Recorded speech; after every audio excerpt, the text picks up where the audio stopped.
নমস্কার, astro tarot with দেবিকাতে psychic reader Debika Ghosh আপনাদের অনেক অনেক স্বাগতম। ব্যাপারটা তোমাদের খুলে বলছি, একটু প্রথমে শুনে নাও রিডিংটা করবার আগে। যদি তোমরা আমাকে শুনতে পাও তো, আমি জানি না এখন আমি কোন পরিস্থিতিতে কোন স্টেজে দাঁড়িয়ে আছি, ধোঁয়াশার মধ্যে চলছি, ঠিক আছে? সবটাই ভগবানের নামে। জানি আজকে আমার প্রবলেম আছে, কালকে ঠিক হয়ে যাবে। আমি ঈশ্বর বিশ্বাসী, ঈশ্বরই আমাকে এই পথে এনেছে, তাই আমি কোনো কিছু নিয়ে অতিরিক্ত চিন্তা করি না। আমি মনে করি ভগবান আমার ভাগ্যে যা লিখে রেখেছে তাই হবে, চিন্তা করে আমার কোনো লাভ নেই। তো সেই জন্যই কিছু কথা তোমাদের রিডিংয়ের শুরুতে বলে রাখি, খুব মনোযোগ দিয়ে শুনবে। আমি দেবিকা ঘোষ, আমার যে channel astro tarot with Debika, সেটা তো বহু পুরনো চ্যানেল। আজকে কোনো কারণবশত চ্যানেলটার কোনো থাম্বনেলের ইমেজ বা কোনো লেখা ওদের মনে হয় যে ওদের অন্যরকম খারাপ লেগেছে মানে কি, ওরা ইউটিউব অ্যাকচুয়ালি কী বলো তো, যত দিন বাড়ছে তত আপডেট চেঞ্জ করছে, তত রুলস অ্যান্ড রেগুলেশন আনছে। হ্যাঁ, কোনো ইমেজ দেখে, থাম্বনেলের ইমেজ দেখে ওদের মনে হয়েছে যে এটা সেক্সুয়াল কন্টেন্ট, ওকে, যে কারণে ওটাতে ওরা স্ট্রাইক মেরে দিয়েছে। এবার স্ট্রাইক মারা মানে কি, স্ট্রাইক মেরে দিলে তখন তুমি ওই অ্যাস্ট্রো ট্যারোট উইথ দেবিকা যে চ্যানেলটি আছে সেখান থেকে না কোনো ভিডিও আপলোড করতে পারবে, না কোনো শর্টস আপলোড করতে পারবে, না কি তুমি তোমার সুবিধা অসুবিধা কোনো কিছু পোস্ট করে তোমার বন্ধুদেরকে জানাতে পারবে, কিছুই হবে না। ওটা তখন বেকার। যতদিন ওটার স্ট্রাইক থাকবে, যতদিন ওটার প্রবলেম শর্ট আউট না হবে, ততদিন ওটা ওইভাবে বন্ধ হয়ে পড়ে থাকবে। এবার আমি এটাই ভেবে দেখলাম যে ওটা যদি 10 দিনও বন্ধ হয় কি 7 দিনও বন্ধ হয়, কবে ওটা জট খুলবে অ্যাস্ট্রো ট্যারোট উইথ দেবিকাতে, স্ট্রাইকটা কবে ইউটিউব তুলবে, কমিউনিটি গাইডলাইন থেকে যে স্ট্রাইকটা দিয়েছে থাম্বনেলের কারণে। থাম্বনেলটা এমন কিছু খারাপও ছিল না, কালকে যারা দেখেছিলে হট করে, আমার কাছেও আছে, পার্সোনালি যারা হোয়াটসঅ্যাপ করবে পাঠাবো, বলবে তো খারাপটা কোথায় আছে। আমি জানি না ওদের কী দেখে মনে হলো, মেবি এটা দেখে মনে হচ্ছে ডিপ ডার্ক ফিলিংস, একটা ডার্ক এনার্জি, একটা হয় না, ওরা এটাকে সেক্সুয়াল কন্টেন্ট ভেবে নিয়েছে, যে কারণে এটাকে ওরা স্ট্রাইক করে দিয়েছে। তো যাই হোক, এটা আমার দুর্ভাগ্য, অজান্তেই আমার সাথে এরকমটা ঘটে গেল, আমি বুঝতে পারিনি যে ব্যাপারটা ওরা এরকমভাবে নেবে। ঠিক আছে, যাই হোক, মানুষ মাত্রই হয়। তো কমিউনিটি গাইডলাইনের রুলস অনুযায়ী স্ট্রাইক করে যাওয়াতে এখন অ্যাস্ট্রো ট্যারোট উইথ দেবিকার থেকে কোনো ভিডিও আপলোড, পোস্ট, কোনো মেসেজ, কাউকে কিছু জানানো আমার পক্ষে অসম্ভব। তাই জন্য আমি অনেক চিন্তা করলাম কালকের দিনটা আর কী করা যায়, আর কী করে তোমাদের কাছে পৌঁছানো যায়। একটা হচ্ছে ফেসবুক পেজ, যেটা আমি রিসেন্টলি 2 মাস আগে খুলেছিলাম, সবাইকে বলেছিলাম যে সাইকিক রিডার দেবিকা ঘোষে জয়েন হও, যদি সেরকম কিছু দরকার, ভালো মন্দ, সুবিধা অসুবিধা থাকে, আমি যেন আমার পেজে গিয়ে তোমাদেরকে জানাতে পারি। কারণ সোশ্যাল মিডিয়ার মাধ্যমে কাজ তো, সেটা ফেসবুক পেজ বলে, ইনস্টাগ্রাম বলে, ইউটিউব বলে, যখন খুশি রেড সিগন্যাল চলে আসে, এদের কিন্তু কোনো ভয় ভরসা নেই। আমি তো সামান্য একজন ইউটিউবার, আমার থেকে বড় বড় ইউটিউবার আছে, আমি কালকে দেখলাম ইউটিউব সার্চ করে, যাদের 15 লাখ 50 লাখ ভিউজ আছে, তাদের চ্যানেলে ANI, যেটা রিপোর্ট মানে নিউজ চ্যানেল ANI, তাদের একটা খবরের অংশ 8 সেকেন্ডের কি 11 সেকেন্ডের ক্লিপিং করাতে, তার জন্য সেই তোমার যারা ব্লগ বানায় তাদের এক একজনের কাছ থেকে 50 লাখ, 45 লাখ, 40 লাখ, 18 লাখ এরকম ডিমান্ড করেছে। আমি জানতামই না এই ব্যাপারগুলো, কালকে আমি ইউটিউব সার্চ করাতে ব্যাপারগুলো না উঠে আসলো। আমি তো অত বড় না, আমি একটা সামান্য পিঁপড়ে, তা আমার কাছে নাই আসবেও না স্ট্রাইক মারতে, এটা ইউটিউব থেকেই হয়েছে। কিন্তু আমি সেটাই বলি, আমি সাধারণ মানুষ, আমার স্ট্রাইক এসছে, হয়তো তাদের মনে হচ্ছে এটা সেক্সুয়াল কন্টেন্ট, তাই জন্য ওরা মেরে দিয়েছে, কিন্তু অ্যাকচুয়ালি তো ব্যাপারটা তা নয়। আর ওদের ক্ষেত্রে ওরা অন্য কোনো ক্লিপিং, যেটা রুলস আছে গুগলে, তুমি অন্য কারোর কোনো ভিডিও থেকে 10 সেকেন্ডের একটা ক্লিপিং নিতে পারো, তাতে তোমার উপর কোনো রেড সিগন্যাল আসার কথা না। কিন্তু ANI বলে যে সংস্থা আছে, দেখবে ইউটিউবে, তারা কি করেছে, নিউজ রিপোর্টার, নিউজ চ্যালেঞ্জ, যেটা ABP আনন্দের মতন, তারা কি করেছে, ওই 11 সেকেন্ডের ক্লিপিং ওদের নিউজ থেকে নেওয়ার জন্য যে ব্লগাররা ব্যবহার করেছে, তারা বড় মাপের ব্লগার, তাদের লাখ লাখ সাবস্ক্রাইবার, এবং 1 লাখ 2 লাখ না, 20 লাখ 25 লাখ 50 লাখ সাবস্ক্রাইবার, তাদের থেকে পার ব্লগিংয়ে, পার ক্লিপিংয়ে 5 লাখ 8 লাখ করে ধার্য করেছে। এবার যদি তুমি 5টা ক্লিপিং নিয়ে থাকো তাহলে 40 লাখ। এরকম আমি কালকে প্রচুর ভিডিও দেখেছি, প্রচুর তাদের কমেন্ট সেকশনে দেখলাম, সত্যি এটা খুব অন্যায়। এরকম বড় বড় মানুষদের সাথে ফ্রড হচ্ছে, কত ঘটনা ঘটে যায়। সোশ্যাল মিডিয়ার স্টেবল প্ল্যাটফর্ম নয়, social media actually stable platform নয়, এটা আনস্টেবল, এটা যখন খুশি ভেঙে মরতে পারে।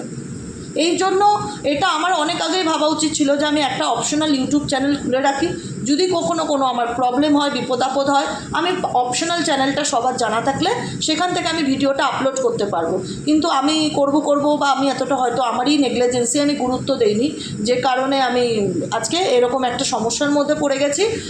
আমি জানি না আমার কথা কতজনের কাছে পৌঁছাবে বা কতজন জানতে পারবে। পারলে সবাই একটু শেয়ার করো, সবার জানা উচিত। প্রচুর মানুষ ভিডিওর অপেক্ষায় থাকে, তারা হয়তো দিন গুনছে যে দিদি আসছে না কেন, তারা তো ভেতরে সত্যিটা জানে না।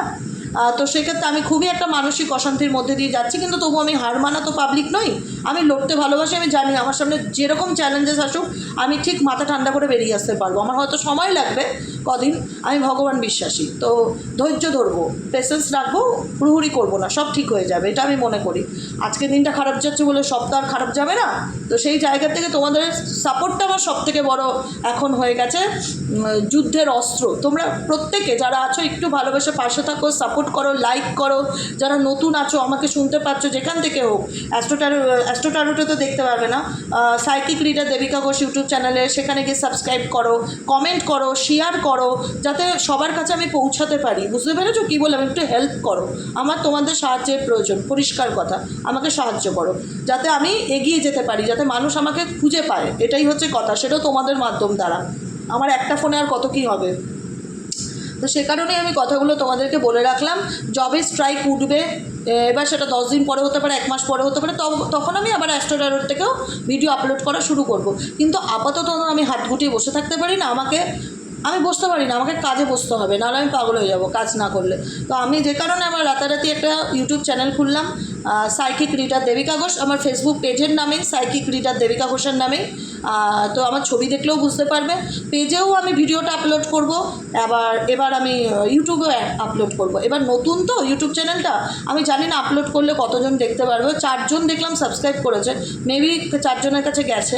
একটু খুঁজে নিও, স্ক্রিনশটটা আমি তোমাদেরকে পাঠিয়ে দেবো ফেসবুক পেজে, কারণ আমার ওই অ্যাস্ট্রোটারোটুই দেবিকার থেকে কিচ্ছু যাবে না, তাই জন্য ওখানে আসায় বসে থেকে লাভ নেই।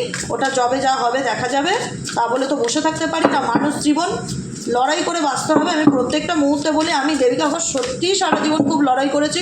তোমরা তো আমার সাথে জুড়ে আছো, দেখো তো আমার একের পর এক কীরকম বাধা আসে, আজকে এই, কালকে এই, পরশু সেই, লেগেই থাকছে আমার। তো আমি কিন্তু হাল ছাড়ি না। আমি মনে করি যাই আসুক, আমি এভাবে পিছনে সরে আসতে পারি না। Don't give up, make promise. তোমার পার্সন তোমাকে প্রমিস করেছিল, কথা দিয়েছিল, বা তুমি তাকে বলেছিলে যে তুমি আমাকে যদি সত্যিই ভালোবাসো তুমি আমার জীবনে ফিরবে। তুমি যদি আমাকে সত্যিই ভালোবাসো, বা তুমি যদি আমার সত্যিকারে ভালোবাসার মূল্যটা বোঝো, যে আমি তোমায় কতটা ভালোবেসেছি, কারণ তুমি আমাকে কথা দিয়েছিলে তুমি আমার জীবনে থাকবে, এটা তোমার কমিটমেন্ট ছিল। তোমার পার্সনের দিক থেকে বলছি, তুমি তোমার পার্সনকে বলেছিলে, তুমি তোমার কাছের মানুষ প্রিয়জনকে বলেছিলে যে তুমি আমায় কথা দিয়েছিলে, কিন্তু যে তুমি আমার সাথে সারা জীবন থাকবে, আমার পাশে থাকবে। তাহলে আমি তোমায় একটা কথা বলি, তুমি তোমার ভালোবাসার মানুষটিকে বলেছো যে যদি তুমি সত্যি আমাকে ট্রু লাভ করে থাকো, ভালোবেসে থাকো, তাহলে তোমাকে একদিন অবশ্যই আমার জীবনে ফিরতে হবে। I will be back, I will be back. তোমাকে ফিরে আসতেই হবে আমার জীবনে। অ্যাকসেপ্টেন্স এখানে ইন্ডিকেট করছে I accept you with all your flaws, you are my world. কারণ এখানে রিলেশনশিপে তোমাদের মধ্যে যে সিচুয়েশান বা যে কনফ্লিক্টের জায়গা দাঁড়িয়ে আছে, এখানে অ্যাকসেপ্টেন্সটা একটা বড় জিজ্ঞাসা চিহ্ন। এখানে অ্যাকসেপ্টেন্সটা অনেক বড় জিজ্ঞাসা চিহ্ন। কোথাও না কোথাও এই রিলেশনশিপে তোমাদের এনার্জি, যে তোমরাই ভালো মানুষটাকে সবসময় ভালোবেসেছো, সবসময় সাপোর্ট করেছো, সবসময় তাকে বুঝিয়েছো যে আমি তোমার ভালো চাই, আমি তোমার শুভাকাঙ্ক্ষী, কিন্তু ব্যাপারটা সবসময় উল্টোটা ঘটেছে, সবসময় উল্টো ঘটেছে। ইউ আর জাজিং মি। প্রত্যেকটা মুহূর্তে তুমি হয়তো তোমার ভালোবাসার মানুষকে ভালোর জন্যই বলেছো যে তুমি এটা করো না, বা তোমার এটা করো না, উচিত না, তুমি এটা ভুল করছো। এর জন্য কিন্তু আমাদের সম্পর্কটা নষ্ট হতে পারে, এর জন্য আমাদের মধ্যে দূরত্বটা চলে আসবে। তোমার এই কিছু ডিসিশনের কারণে কিন্তু আজকে আমাদের সম্পর্কটা খারাপ হতে চলেছে। সে উল্টে তোমাকে জাজ করলো যে তুমি চুপ করো। আজকে এই সম্পর্ক খারাপটা হচ্ছে শুধু তোমার এই সন্দেহের কারণে, বা তোমার একটু অতিরিক্ত বাড়াবাড়ির কারণে, তোমার ভুল বোঝার কারণে, তোমার ডাউটের কারণে, তোমার প্রশ্ন করার কারণে, যে কোনো কারণ হোক, যে কোনো রিজন দিয়ে না, পুরো বিষয়টা তোমার উপর চাপিয়ে দিল তোমার কাছের মানুষ। উল্টে তোমাকে বলতে থাকলো এটাই যে তুমি আমাকে জাজ করো, মেকিং ইউর ওন ওপিনিয়ন্স। তুমি কেন তোমার মন্তব্যটা তুমি আমার উপর চাপাতে চাও? মেবি তোমার পার্সন ফ্রি স্পিড, নিজের মতন চলতে ভালোবাসে, অনেক রকম দোষ, অনেক রকম অভিযোগ, অনেক রকম ব্লেম করলো, তুমি ভীষণ মানসিকভাবে দুঃখ পেলে, তারপর তোমার মনে হলো যে না, আমি এই মানুষটার জন্য আর কোনো রকম কষ্ট পাবো না। এই মানুষটার ব্যবহার আমাকে প্রত্যেকটা মুহূর্তে অতিরিক্ত মানসিক যন্ত্রণা দিয়েছে, আমি পাথর হয়ে গেছি। কারণ মানুষটার সামনে আসলে মনে হয় আমি অপরাধী, আমি মনে হয় কীরকম একটা বড় দোষ করে ফেলেছি বা অন্যায় করে ফেলেছি। এই রিয়ালাইজেশনটা এই মানুষটা প্রত্যেকটা মুহূর্তে আমাকে করায় যে আমি একজন বড় অপরাধী। সেই জায়গায় দাঁড়িয়ে তোমার মনে হচ্ছে না, যা আমি আর এই মানুষটার জন্য ওয়েট করব না, বা এই মানুষটার কাছে আমি গিয়ে বলবো না যে আমি ভালোবাসি, আমি তোমার সাথে সব কিছু ঠিক করে নিতে চাই। সে আমাকে কথা দিয়েছে, সে আমায় ভালোবাসে। সে যদি নিজের ভুলটা স্বীকার করে নিজের ইগোটা ভেঙে যদি আমার জীবনে ফিরতে পারে, আমি মেন্টালি প্রিপেয়ার তার সাথে রিলেশনশিপে এগোনো। না হলে আমি আমার দিক থেকে কোনো রকম কোনো অ্যাকশন নেব না। দ্বিতীয়ত হচ্ছে, তুমি তোমার পার্সনের জীবনে না সত্যিকারের ভালোবাসা বা লাভ, কারণ তোমার পার্সন এই দূরত্ব বা সেপারেশনের কারণে হয়তো সে দেখায় যে সব দোষ তোমার কারণেই আজকে সম্পর্কটা ভেঙেছে, কিন্তু সে মনে করে তুমি তার জীবনের লাকি চাম বা লাকি পার্সন। লাকি চাম বা লাকি পার্সন তোমাদের অনেকেরই মনে হবে কী করে দিদি, তাহলে তো সে আমাকে কেন ছেড়ে থাকে। সেটা দেখো, যখন মানুষ তার সামনে থাকে না, তখন সেই মানুষটার মানুষ গুরুত্ব দেয় না, ইম্পর্টেন্স দেয় না, সেই ভ্যালুটা বোঝে না। আজকে সেই দূরত্বটা কোথাও না কোথাও তোমার পরিবর্তন এই মানুষটাকে রিয়ালাইজ করিয়েছে যে না, এই মানুষটা আমার জীবনে দরকার, একে আমার প্রয়োজন, এ আমার জন্য সত্যি লাভ বহন করে, বা এর উপস্থিতি আমার জীবনকে আনন্দ, হ্যাপিনেস, পজিটিভিটি দেয়। আমি অতিরিক্ত করে ফেলেছি মানুষটার সাথে। ফরচুনেট কার্ড, এবং ডেফিনেটলি ফরচুনেট এটাও ইন্ডিকেট করে যে ব্যক্তির জীবনে লাভ ছিলে তুমি। এই ব্যক্তির জীবনে না লাকি পার্সন যাকে বলা হয়, লাকি পার্সন তুমি ছিলে। এবং সে সবসময় মনেও করে যে I am the luckiest person, thank you for coming in my life. একটা সময় তো সে তোমাকে বুঝিয়েছিল যে তুমি আমার জীবনে আসাতে আমার জীবনটা চেঞ্জ হয়েছে বা পরিবর্তন হয়েছে, আমার লাইফে অনেক কিছু ভালো ঘটছে। ফরচুনের ভাগ্য, তুমি এনার লাইফের সমৃদ্ধির প্রতীক বা ভাগ্যের প্রতীক। তোমার মাধ্যম দ্বারা এনার লাইফে কোথাও না কোথাও কোনো না কোনো দিক থেকে ভালো ছাড়া খারাপ হয়নি। সেটা তুমিও মনে করো যে আমি এই মানুষটাকে অনেক সাপোর্ট করেছি, এই মানুষটাকে অনেক ভালোবেসেছি, এর জন্য সবসময় ভালো ভেবেছি, এর ভালোটাই চেয়ে গেছি, কোনো সময় এই ব্যক্তির খারাপ আমি চাইনি। কিন্তু আমি জানি না এই ব্যক্তি সবসময় বোঝাতো যে সব দোষ আমারই, সব কিছুর জন্য আজকে আমি দায়ী। আমার নিজেকে ভীষণ অপরাধী ফিল হতো যখন এই ব্যক্তির সামনে এসে দাঁড়াতাম, নিজের প্রতি একটা নিজের গিল্টি ফিল হতো যে আমি কি অতিরিক্ত সন্দেহ করলাম, বা মানুষটা আমাকে কেন বুঝতে চায় না। এটাও একটা প্রশ্ন তোমাদের মধ্যে সবসময় চলতো যে মানুষটা দিদি কেন বুঝতে চায় না, কি চলছে এই ব্যক্তির মনে। ঠিক আছে, কিন্তু মানুষটা যখন তোমাকে পেয়েছিল তখন তোমাকে অনুভব করিয়েছিল তুমি আমার জীবনের একজন লাকি পার্সন। মানে হয় না যে অনেক ভাগ্য করে তোমায় পেয়েছি, জানো তোমাকে আমি কত ভালোবাসি, মানে তুমি আমার জীবনের একজন মানে সেই ইম্পর্টেন্স ব্যক্তি, যা একটা মানে হয় না লাকিয়েস্ট ম্যান কিংবা উম্যান। দেখো, সার্চ এনার্জি ইন্ডিকেট করছে trying to connect you through source. তোমার পার্সন কোনো না কোনোভাবে কারুর না কারুর মাধ্যম দ্বারা তোমার উপর স্পাই করছে, বা তোমার উপর একটা হয় না নজরদারি রাখা। এবার বলবে দিদি ও তো আমাকে সব জায়গা থেকে ব্লক করে দিয়েছে। এবার কিছু কিছু জিনিস আমার তোমাদেরকে ভেঙে বোঝাতে লাগে, কারণ ব্লক, দেখো মানুষ তো আজকাল বোকা নয়, সবাই বুদ্ধিমান। আজকের দিনে কেউ বোকা নেই, বোকা বলে জিনিসটা উঠে গেছে, ডিলিট। যারা বোকা ছিল তারা ধাক্কা খেয়েও চালাক হয়ে গেছে, এটা হচ্ছে ন্যাচারাল পরিষ্কার বাংলা কথা। যারা বোকা ছিল তারাও ধাক্কা খেয়ে চালাক হয়ে গেছে, অর্থাৎ বোকা বলে পৃথিবীতে মানুষ নেই, বোকারাও বুদ্ধিমান হয়ে গেছে পরিস্থিতিতে পড়ে। তো সেই জায়গায় যে বলো না যে ব্লক করে রেখেছে, ব্লক তুমি যে দেখো এখন মানুষ চাইলে অনেক কিছু করতে পারে।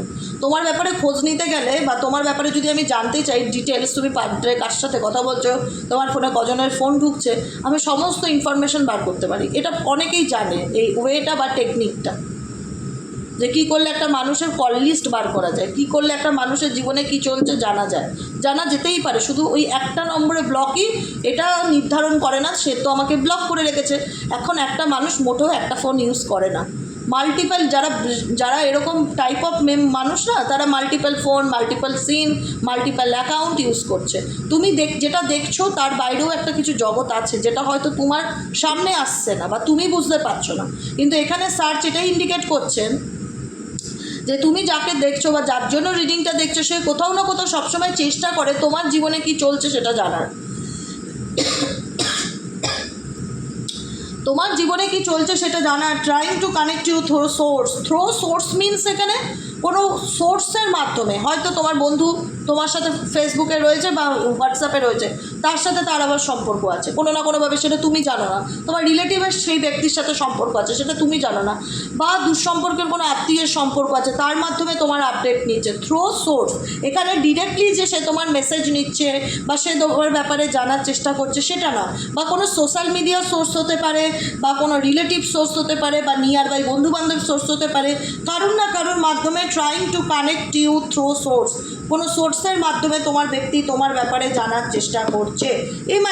ইমাজিনেশন এটা ইন্ডিকেট করে যে এই ব্যক্তি তোমাকে প্রত্যেকটা মুহূর্তে স্বপ্নে দেখে, ইমাজিন করে, কল্পনা করে। আজকে ডেফিনেটলি এটা নো কন্ট্যাক্ট রিলেশনশিপ বা অন অফ সিচুয়েশন, এখানে তোমাদের সম্পর্ক নেই, এখানে তোমাদের পার্টনারের সাথে আন্ডারস্ট্যান্ডিং নেই, বনিবনা নেই। একটা সময় যে বলতো না, আমি তোমার সব কিছু মেনে নিতে রাজি আছি, তুমি আমার জীবনের লাকি মানুষ, আমি তোমাকে অ্যাকসেপ্ট করতে রাজি আছি, আমি তোমার ভালো মন্দ সব কিছুকে মেনে নিয়ে তোমার সাথে জীবনে এগোতে রাজি আছি, এত সুন্দর কথা, এত সুন্দর প্রতিশ্রুতি, সেই জায়গায় দাঁড়িয়ে আজকে রিলেশনশিপটা এমন একটা সিচুয়েশনে এসে দাঁড়িয়েছে যেখানে যে মানুষটা বলতো না আমি তোমার সব কিছু মেনে নেবো, আমি তোমাকে ভালোবাসি, দ্যাটস এনাফ, আমি তোমার ভালো মন্দ যা আছে সব কিছু মেনে নিয়েই আমাদের সম্পর্কটাতে এগোতে চাই, কিন্তু তোমার মনে হলো যে জিনিসটা পরে ধীরে ধীরে পরিবর্তন ঘটতে থাকলো, এই মানুষটা আমাকে আর বুঝতে চাইলো না। যে মানুষটা বলতো সে আমার সব কিছু মেনে নিয়ে আমার সাথে থাকতে রাজি, সেই মানুষটা তখন কি করলো, আমার ভুল ধরা শুরু করলো। প্রত্যেকটা মুহূর্তে আমার মধ্যে কি খামতি আছে, আমি কি পারি না, আমার দ্বারা কি হয় না, আমি রোগা না মোটা, আমি কালো না ফর্সা, আমার মধ্যে কি নেই, আমার রূপ নিয়ে, আমার লুকস নিয়ে, আমার চেহারা নিয়ে, আমার কথাবার্তা নিয়ে, আমার কাজ নিয়ে, প্রত্যেকটা কিছু নিয়ে খোঁটা মারা শুরু করলো। আমার মধ্যে যেটা উইক পয়েন্ট সেটাকে নিয়ে উনি এক্সপ্লেইন করা শুরু করলো, যেটা আমাকে প্রত্যেকটা মুহূর্তে মনে হলো। মানুষটা আমাকে বলেছিল বা মানুষটার প্রতিশ্রুতি আমার মনে হচ্ছিলো যে মানুষটার উপর আমার জোর খাটে, যে কারণে আমি তাকে সবসময় বোঝাতাম বা তার ভালো চাইতাম, কিন্তু সে উল্টে ভাবতো যে আমি নিজের ওপিনিয়নটা তার উপর জোর করে চাপানোর চেষ্টা করি, আর কিছুই না। সে কখনোই পজিটিভলি জিনিসটাকে দেখতো না, যে কারণে তোমাদের মনে হয়েছিল যে আমি আর মানুষটার জন্য ওয়েট করতে চাই না, এবার নিজের মতন সামনের দিকে এগোতে চাই। কারেন্ট এনার্জি তোমার পার্সন তোমাকে নিয়ে ডেফিনেটলি ইমাজিন করে, কল্পনা করে, তোমার সাথে কাটানো মুহূর্তগুলোকে নিয়ে চিন্তাভাবনা করে না যে বলবো না। কার্ডকে কখনোই অস্বীকার করি না, এনার্জিকে কখনোই অস্বীকার করি না। আজকে যে ব্যক্তির জন্য রিডিং দেখছো সে ডেফিনেটলি তোমাকে নিয়ে ইমাজিন করে। ইমাজিনেশনটা এটা হয় না যে অন্তরঙ্গ একটা ব্যাপার, মানে এটা না কাছে আসা, ঘনিষ্ঠতা, এরকম একটা ব্যাপার। এখন না কার্ড দেখাতেও ভয় লাগে, ইউটিউব আবার দেখে বলবে এটা কিসের কার্ড, আবার স্ট্রাইক মারো, না আতঙ্ক দাঁড় করিয়ে দিয়েছে ইউটিউব আবার। যেটাই হোক, মানে এরকম কোনো ছবি দেখানো না, মানে ছবি দেখো, এই যে ট্যারোর আমি বলছি, এই দেখো তোমাদের এক্সাম্পল হিসাবে বলছি, এই যে ট্যারোর যে কার্ড ডেক হয় না, এটা প্রকৃত ট্যারোর ডেক, এইটার থেকেই সবার আমি সারা বছর সমস্ত ট্যারো রিডারে এটার থেকেই রিডিং করে। এগুলো তো হচ্ছে অরাকেল কার্ড, এটাই হচ্ছে অ্যাকচুয়ালি ট্যারোর কার্ড। এখানে কিছু কিছু ছবি আছে যেটাকে কালকে আমার বসে আন্ডারলাইন মারতে হলো, অনেক ট্যারো রিডারই মেরেছে দেখলাম, অনেকেরই স্ট্রাইক এসছে, অনেকেই আন্ডারলাইনটা মেরেছে, আমিও মারতে বাধ্য হয়েছি।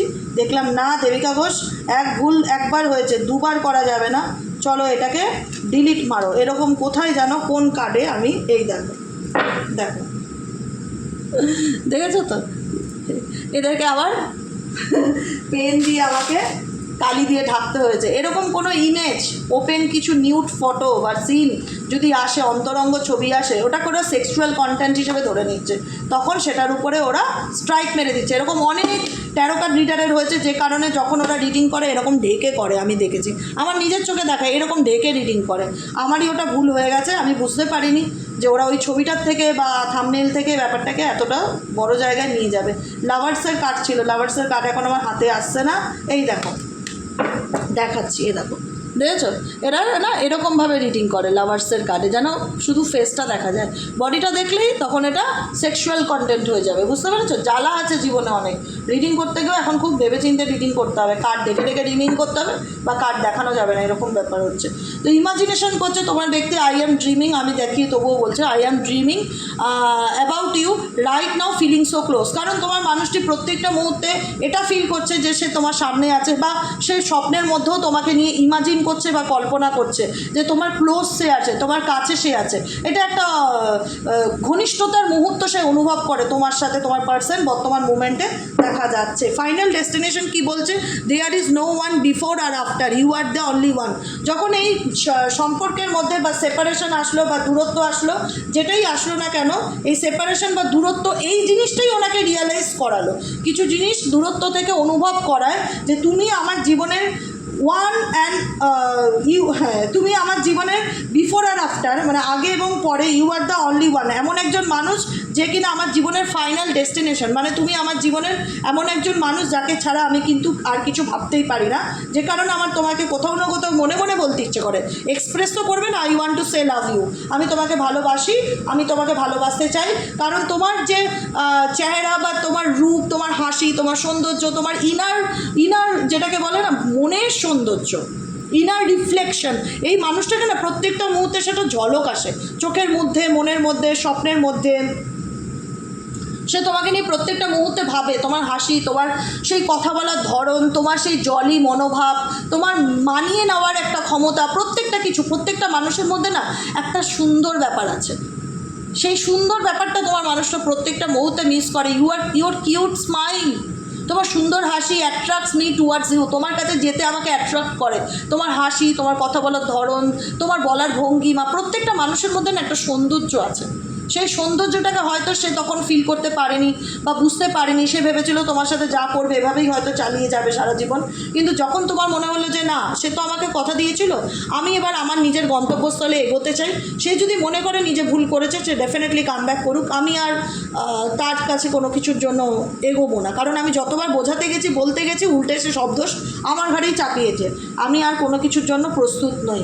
কিন্তু তোমার মানুষটা তোমাকে একদমই ডেফিনেটলি ভুলতে পারে না, প্রত্যেকটা মুহূর্তেই সে তোমাকে নিয়ে ভাবে বা তোমাকে নিয়ে ভিজুয়ালাইজ করে, ইমাজিনেশন করে, সে দেখে সে তোমার খুব কাছে আছে, তোমার হাসি, তোমার চেহারা, তোমার ফেস, প্রত্যেকটা মুহূর্তেই মানুষটার মনের মধ্যে একটা কিন্তু দাগ কেটেছে, এটা কিন্তু মানতে হবে, অস্বীকার করার কথা না।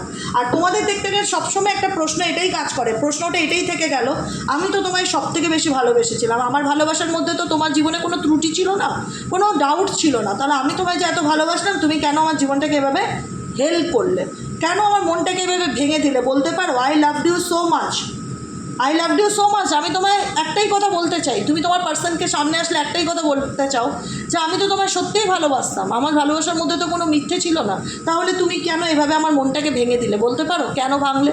আমার অন্যায়টা কী ছিল? মেবি এটা কর্ম, হয় না, ভাগ্য, ডেস্টিনি। দেখো না, প্রত্যেকের সাথেই কিছু না কিছু ঘটে, আমার সাথে কি ঘটছে, প্রত্যেকের সাথেই ঘটে জীবনে, আর অভিযোগ করে লাভ নেই, যা হওয়ার হয়ে গেছে, সব কিছু মেনে নিয়ে ভালো থাকো, আনন্দে থাকো। কেউ যদি নিজের ভুল বুঝতে পেরে নিজের থেকে আসে, তাহলেই ভাবো সেই বিষয়টাকে নিয়ে দ্বিতীয়বার। আর কেউ যদি মনে করে যে না, আমি কেন যাব, আমি কেন মাথা নত করবো, ইগো দেখাবে, তাকে বলো বাবা তুমি তোমার ইগো নিয়ে বাঁচো, কোনো প্রবলেম নেই, ভালো থাকো, ইগো নিয়ে বাঁচো, আমার কোনো সমস্যা নেই, নিজেকে ভালো রাখো, নিজেকে ভালোবাসো। ইউনিভার্সাল গাইডেন্স তোমাদের জন্য কি আছে দেখে নেবো, জাস্ট একবার চেক করে নেবো। চলো ইউনিভার্স, তুমি গাইড করো আমার প্রত্যেকটা বন্ধু ভাই বোনাদের জন্য, এঞ্জেলিক গাইডেন্স, ইউনিভার্সাল গাইডেন্স কী আছে আমার প্রতিটা ভাই বোন, দাদা দিদি যারা এই মুহূর্তে দাঁড়িয়ে আমার এই রিডিংটি দেখছে, তাদের জন্য কি গাইডেন্স আছে প্লিজ ডিভাইন।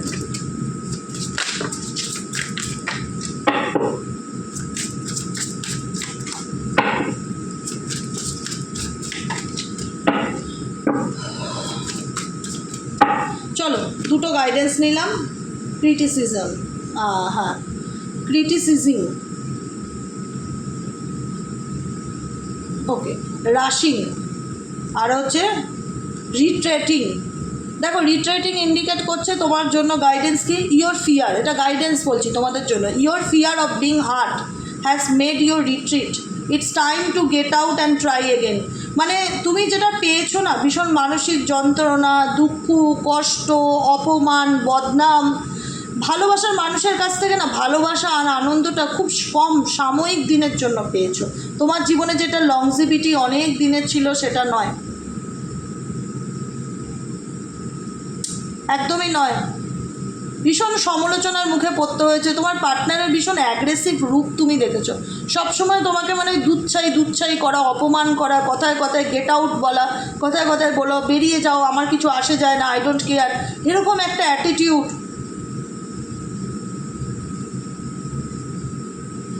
তুমি তোমার পার্টনারের থেকে পেয়েছো। ইউনিভার্স তোমাকে বলছে focus on their good quality, কে তোমাকে মন্দ কথা বলছে, কে তোমাকে ছোট করছে, তার ইন্টেনশনটাই হয়তো এটা, কিন্তু তুমি তার জন্য নিজেকে অন্ধকারে ডুবিয়ে দিও না, এটা হচ্ছে আমার রিকোয়েস্ট। তার জন্য নিজেকে ব্লেম করা বন্ধ করো যে কেন আমাকে সে এত কষ্ট দিল। এটা তোমার কাছে একটা ভয় হয়ে গেছে। মানসিক আঘাত পেতে পেতে জীবনটা এমন জায়গায় দাঁড়িয়ে গেছে না, যেখান থেকে না ভালোটা ভাবতে ইচ্ছে করছে না। মনে হচ্ছে কারোর সাথে মিশবো, আবার দুটো কথা কেউ যদি বলে দেয়, ভীষণ আত্মসম্মানে লেগে যাবে। আত্মসম্মানটা এখন ভীষণ ইম্পর্টেন্ট জিনিস। সেলফ রেসপেক্টটা ভীষণ ইগোতে লাগছে যে কেউ কিছু বলে দেবে। অনেক তো সমালোচনা হয়েছে আমাকে নিয়ে, অনেক তো কথা শুনেছি আমি আমার কাছের মানুষদের, ভালোবাসার মানুষদের থেকে।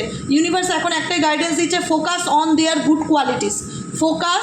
Focus on their good qualities. তোমার মধ্যে ভালো গুণ কী আছে বলো, নাম্বার 1, নাম্বার 2, নাম্বার 3 বলো, সেটার উপরে ফোকাস করো। কে কী বলছে, কে তোমাকে নিয়ে বদনাম করছে, এগুলোকে ইগনোর করো, লেট গো করো। ওটা ওর কর্মা, এটা তোমার কর্মা না। তোমার কর্মা কি, তোমার মধ্যে ভালোটা কী আছে সেটা নিয়ে তারিফ করো, প্রশংসা করো, নিজেকে ভালো রাখো, নিজেকে ভালোবাসো। রিট্রিটিং ইন্ডিকেট করছে যে ফিয়ার, যে নেগেটিভিটি, যে আমাকে কতগুলো কথা শুনতে হলো, আমাকে কত খারাপ ব্যবহার দেখতে হলো, আমি মানুষের থেকে ভালোবাসা পাই না, সম্মান পাই না, ভীষণ দুর্ব্যবহার করে, আমার কাছের মানুষই আমার সাথে এরকম করে, এগুলোকে লেট গো করো। It is time to get out. এগুলোর থেকে সময় হচ্ছে বেরিয়ে আসার, এগুলোর থেকে সময় হচ্ছে বেরিয়ে আসার। চেষ্টা করো বেরিয়ে আসার। কারুর 10টা খারাপ কথা তোমাকে যেন অন্ধকারে ঠেলে ফেলতে না পারে। ইউনিভার্স এটাই চায়। Last guidance, you can't hurry love, the right one is coming in perfect divine timing. কোনো কিছু মানে আমার জীবনে ভালোবাসা কবে আসবে, আমার ভালোবাসার মানুষ কবে বুঝবে, আমার ভালোবাসার মানুষ আমাকে বোঝে না কেন, এগুলো নিয়ে তাড়াহুড়ো করো না। সমস্ত কিছু লেট গো করো, সমস্ত কিছু রিল্যাক্স মোডটা যেন তোমার রিল্যাক্স হয়। ফোনে থাকে না vibration mode, silence mode, ringing mode, তোমার মোডটা যেন রিল্যাক্স হয়। আমি বারবার বলছি, আমি নিজেও সেটা করি, রিল্যাক্সে থাকি। যা হবে হবে, দেখা যাবে। সারা জীবন তো একরকম চলতে পারে, স্ট্রেস নিয়ে মানুষ বাঁচতে পারে না। জীবন একটাই, তুমি কোনোদিন না ভালো থাকতে পারবে না, তুমি ভেতরে ভেতরে শেষ হয়ে যাবে। এর থেকে তোমার 10টা হেলথ প্রবলেম বেরিয়ে আসবে, সুগার, প্রেশার, বিভিন্ন রকম ডায়াবেটিস, অনেক রকম প্রবলেমে তুমি সম্মুখীন হবে, অ্যাংজাইটি, মেন্টালি ডিপ্রেশন, তোমাকে ওষুধ খেতে হবে, ডাক্তার দেখাতে হবে। নিজেকে ভালো রাখো, নিজেকে ভালোবাসো। কে কী বলেছে তার জন্য নিজেকে ব্লেম করা বন্ধ করো, অন্ধকারে রাখা বন্ধ করো। ইউনিভার্স বলছে focus on their good qualities. তোমার মধ্যে কী গুড কোয়ালিটি আছে সেটার উপর ফোকাস করো। It's time to get out and try again. এই নেগেটিভ সিচুয়েশান থেকে, ফিয়ার্স থেকে, এই মানসিক আঘাত থেকে সময় হয়েছে গেট আউট, বেরিয়ে আসার চেষ্টা করো, ডেফিনেটলি পারবে। ইউ কান্ট হারি লাভ। ভালোবাসা নিয়ে জীবনে তাড়াহুড়ো করো না। আমার জীবনে প্রেম কবে আসবে, আমার ভালোবাসার মানুষ আমার জীবনে কবে আসবে, এগুলো নিয়ে একদম তাড়াহুড়ো করো না। দ্য রাইট ওয়ান, সঠিক মানুষ তোমার জীবনে ডেফিনেটলি ফিরবে, সঠিক টাইমে, পারফেক্ট ডিভাইন টাইমিংয়ে। ঠিক আছে, আজকের মতো রিডিং এখানেই শেষ। Tata, bye bye, thank you so much. দেখা হচ্ছে নেক্সট কালকে রিডিংয়ে। টাটা।